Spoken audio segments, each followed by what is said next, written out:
Everyone, it's March, which only can mean one thing. Halloween Horror Nights speculation season is finally here.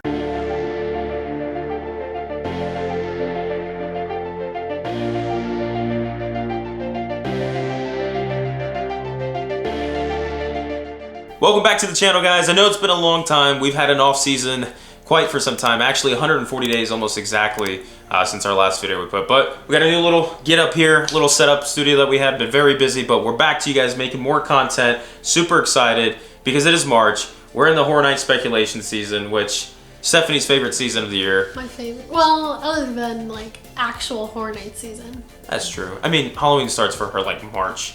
True. And doesn't end ever. So Horror Nights Nightmares, they went ahead and posted the very first speculation map for this season of 2021.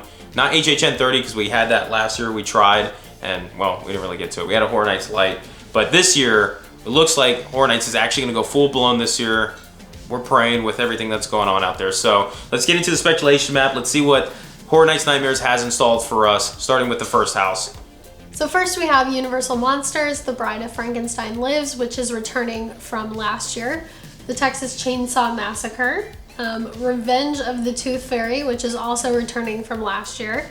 HHN Icons Captured, and Welcome to Scary Horror in the Heartland. Which, that one actually sounds super interesting. I think that's the one that I'm looking forward to most out of this entire list.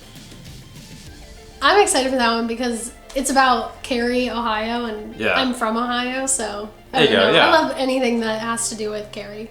And it's one of those things that was created by Horror Nights. It's like the backstory of Horror Nights. So I think that's something that's really cool to tie everything that started with Horror Nights and to see where it's going to go. Next, though, we do have The Wicked Growth, Realm of the Pumpkin, Puppet Theater, Captive Audience, which this one was actually shown last year at the end of the run that they had for Horror Nights Lite, kind of little teaser for the audience to get ready for what is to be this year. Then we also have The Haunting of Hill House, Beetlejuice, which is making its return from its 2-day grand premiere that it had last year, and Creepshow.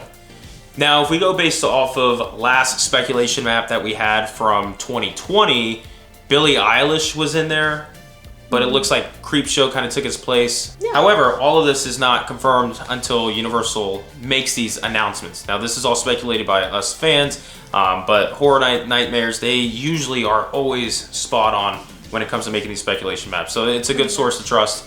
But like I said, nothing is confirmed until Universal makes that announcement. So then we also have Scare Zones. So we have 30th Anniversary Zone, an Original Scare Zone, Creepshow, Terra and Best of Scare Zones mashup. Yeah, the Scare Zones lineup is actually pretty strong, in my opinion, because they got Creepshow, which is also listed as a house. This could go both ways. It could be really good idea or really bad idea. What I mean by that is depending on where it's located with the house. Now, on the map, they do have it where they're kind of like seem separated. Creepshow, the Scare Zone is where San Francisco area was or is. So it's kind of a little ways away, which it could work out because Creepshow is a mashup of things. But then again, I think it'd be so cool if it was in the same area because it's kind of giving you that story mode where you go into the street, you see Creepshow and all that, and you get into the house, and as well as leaving the house, you're still kind of in that environment. So it could work out. Yeah, for sure. I'm really excited for the Terra Street. Yeah, that one was actually when Horror Nights had both parks, Islands of Adventure and Universal. They were used for Halloween Horror Nights. That's when the Terror Queen pretty much took over Islands of Adventure.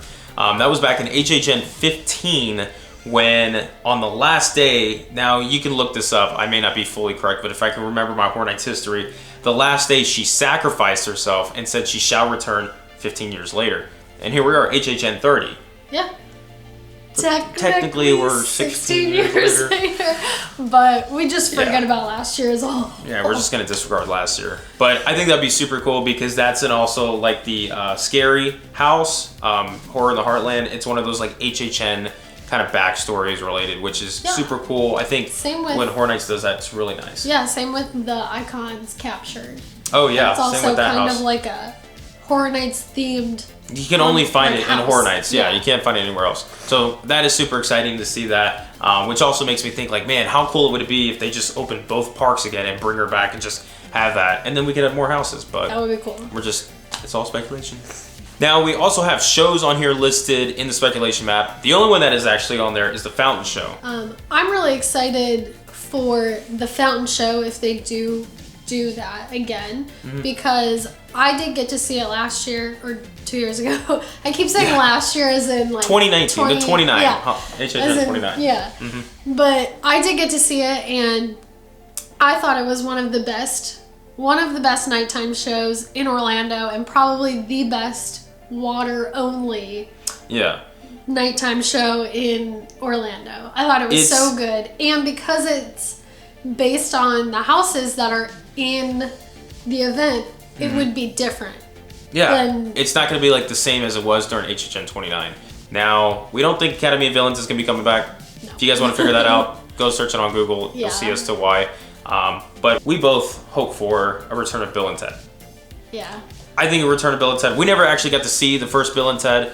The first Bill and Ted. The Bill and Ted that they had there for the show. Yeah, the one they had, which would have been really cool if we got to witness that. But especially with that new movie that they had come out, it'd be cool if they did a return of Bill and Ted at Universal. I know a lot of people love it, especially for the 30th. Yeah. So this is HHN 30. I know last year, 2020, we had an HHN Light. Supposed to be the 30th year, biggest anniversary and all that. But we had HHN Light, which we ended up having Tooth Fairy and the Bride of Frankenstein Lives house. With also Beetlejuice for 2 days, which in my opinion, the Beetlejuice house was the best out of them so far. And that one is still supposed to get upgraded even more for this year. So it's what you saw last year. If you guys got to witness that house during HHN Light, it's going to be much different when you get to go this time. Yeah. Well, similar, but there's going to be more effects. Elevated. Like way up. However, Bride of Frankenstein Lives. I wasn't the biggest fan of this during HHN Light, just because we weren't really in a Horror Nights event. It wasn't that. We would be there. We had a time slot because at that time we had to make reservations. Right. What was it, like 9 o'clock? Yeah, it was like 9 or 10 in the morning. Yeah, 9 a.m. You get up, you go there to go through a house and barely can see most of it. It just wasn't the vibe. So it wasn't really my favorite, but I think it's because of the protocols Universal had to follow. So I'm not going to really shoot it so far down. If it does return, I'll give it a try. Yeah. Same with Tooth Fairy, going in that perspective. Yeah. You got to give it the whole event as an atmosphere. It could definitely bring more to the house. So yeah, so that's the speculation map that we just got the announcement for from Horror Nights Nightmares. Now, like we said again, none of this is confirmed until Universal does make the announcement for it. But usually Horror Nights Nightmares has been spot on with these speculations for the past couple of years. So it is a good source to go to and trust. And I don't know how they do it. If I did, we would be doing it, but we're not. We're going to be talking about it. So huge shout out to those guys for giving us that content and getting us back in the swing of things. It feels great to get back here in the camera, talk about a couple of things, especially Halloween Horror Nights, especially we're in March. We're going to have a lot more things coming in. We still got, what, 5 more months until we're really getting in the kick of things for that event. Did I do that right? March? Let me do it. Ready? April, May, June, July, August. Yes, I'm on it. But yeah, so we got to experience Beetlejuice from the Halloween Horror Nights Light, as well as Bride of Frankenstein Lives and Tooth Fairy. We actually got videos on those houses. Not in them, but we went ahead and discussed them and all that. We wish we could get some inside video. That would have been amazing. But Horror Nights hasn't called us for any media days yet. But anyways, if you guys do want to see those videos and what those houses detail, we'll go ahead and put that link down in the description box below so you guys can go ahead and take a look at those videos. Anyways, thank you for watching today's video, guys. We're glad to be back. If you like this video and the more that we go ahead and post, be sure to click that like button below and subscribe for our future videos coming soon. Hopefully about more Horror Nights. So excited. So that's going to do it for us today, guys. Thank you for watching. That's it. We're done.